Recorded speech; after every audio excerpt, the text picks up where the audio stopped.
এপিসোডের শুরুতে আমরা দেখতে পাই শিনচ্যান তার বন্ধুদের সাথে পার্কে খেলতে যাচ্ছিল, কিন্তু তখনই শিনচ্যান কিছু মেয়েদেরকে দেখে দাঁড়িয়ে যায় আর তখন সে নিজের বুড়ি বুড়ি ডান্স করতে শুরু করে। কিন্তু তখন কাজামা এসে পড়ে আর তার এসব দেখে মাথা গরম হয়ে যায় আর সে শিনচ্যানকে বকতে শুরু করে। কিন্তু তখনই কাজামা বিশাল বড় একটা লাইন দেখতে পায় যা শেষ পর্যন্ত সে দেখতে পাচ্ছিল না। তখনই সেই মেয়েরা তাদেরকে জিজ্ঞেস করে যে তোমরা কি সবাই বন্ধু? আর উত্তরে সবাই হ্যাঁ বলে। তখন সেই মেয়েরা বলে তোমরা আমার জায়গাটা কিছুক্ষণের জন্য ধরে রেখে দাও যাতে এখানে অন্য কেউ দাঁড়িয়ে যেতে না পারে।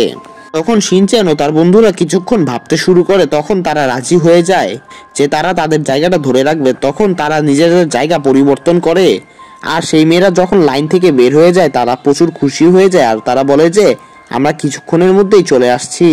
এই মেয়েদের চলে যাওয়ার পরে কাজামা একটা লোককে জিজ্ঞেস করে এই লাইনটা এত বড় কেন? তখন সে লোকটা কাজামাকে বলে যে তোমাদের জন্য এই কথাটা না জানাই ভালো। আর এই কথা শুনে কাজামা কিছুটা চিন্তায় পড়ে যায়। তখন ক্যামেরা শিফট হয় আর আমরা দেখতে পাই ন্যানি তার বন্ধুদের জন্য অনেকক্ষণ ধরে অপেক্ষা করছিল। তখন আমরা সেই লাইনে দাঁড়িয়ে থাকা মানুষদের দেখতে পাই তারা নিজেদের ফোনের দিকে আজবভাবে তাকিয়েছিল। তখন কাজামা বলতে শুরু করে যে অনেক দেরি হয়ে গিয়েছে আর সেই মেয়েরা ফেরত আসছে না। তখন সেই লোকটা বলে যে সেই মেয়েরা আর কোনোদিন ফেরত আসবে না। কথা শুনে শিনচ্যান ও তার বন্ধুরা সেই লাইন থেকে বেরিয়ে যাচ্ছিল, কিন্তু আজব ব্যাপার এটা যে তারা যতই চেষ্টা করছিল না কেন তারা সেই লাইন থেকে বের হতে পারছিল না। তখন তারা কিছু বুঝতে পারছিল না যে তারা এখন কি করবে।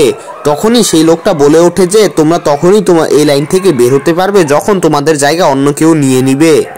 এটা শুনে শিনচ্যান ও তার বন্ধুরা রাস্তায় আসা যাওয়া করা মানুষদের ডাকতে শুরু করে, কিন্তু তখনই সেখানে ন্যানেকো এসে পড়ে আর ন্যানেকোকে দেখে শিনচ্যান দৌড়াতে শুরু করে, কিন্তু মনের অজান্তে সে সেই লাইন থেকে দৌড়ে বেরিয়ে যায়। এইসব দেখে কাজামা অবাক হয়ে যায়। তখন বউ বলতে শুরু করে যে শিনচ্যান ন্যানেকোকে পছন্দ করত তাই সে বেরোতে পেরেছে। কিন্তু তখনই সেখানে আইচেন এসে পড়ে আর আইচেনকে দেখে মাসাও খুশি হয়ে যায়, কারণ সে মনে করেছিল সেও আইচেনকে পছন্দ করে তাই সেই লাইন থেকে বেরোতে পারবে। কিন্তু তখন শত চেষ্টা করার পরেও মাসাও সেই লাইনের বাইরে যেতে পারে না।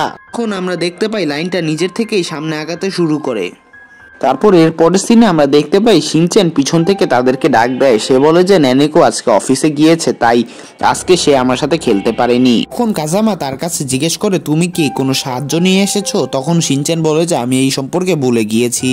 কিন্তু তখনই শিনচ্যান ভুল করে সেই লাইনের ভিতরে এসে পড়ে। তা দেখে কাজামা চিল্লাতে শুরু করে তার উপর, কারণ তাদের শেষ ভরসাও এখন শেষ হয়ে গিয়েছে।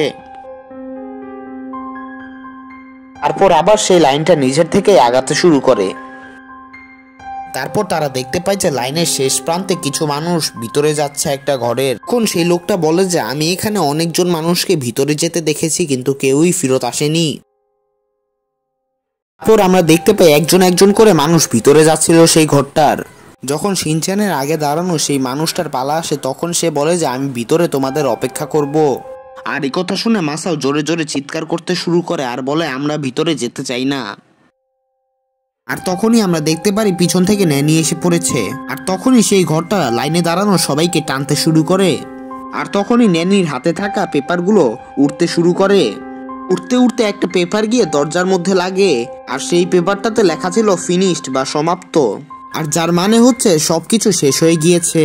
আর তখন সেই লাইনে দাঁড়িয়ে থাকা সব মানুষ ফেরত এসে পড়ে আর সবাই তাদের বাসায় চলে যায়। আর এভাবেই এই মিস্টিরিয়াস এপিসোডটা শেষ হয়।